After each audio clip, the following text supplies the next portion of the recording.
ಕಾಂಗ್ರೆಸ್ ಪರ ಮತ ಚಲಾಯಿಸಿದ ಸೋಮಶೇಖರ್ ಅವರಿಗೆ ಥ್ಯಾಂಕ್ಸ್ ಅಂತ ಮುಖ್ಯಮಂತ್ರಿಗಳು ಧನ್ಯವಾದವನ್ನು ತಿಳಿಸಿದ್ದಾರೆ.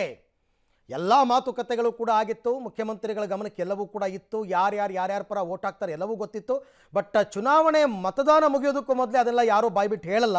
ಸೊ ಹಾಗಾಗಿ ಯಾವಾಗ ಮಾಧ್ಯಮದವರು ಹೇಳಿದ್ರು ಸಿದ್ದರಾಮಯ್ಯನವರಿಗೆ ಮಾಹಿತಿಯನ್ನು, ಅವ್ರಿಗೊಂದು ಥ್ಯಾಂಕ್ಸ್ ಕಣಪ್ಪ ಅಂತ ಹೇಳಿದ್ದಾರೆ ಸಿದ್ದರಾಮಯ್ಯನವರು.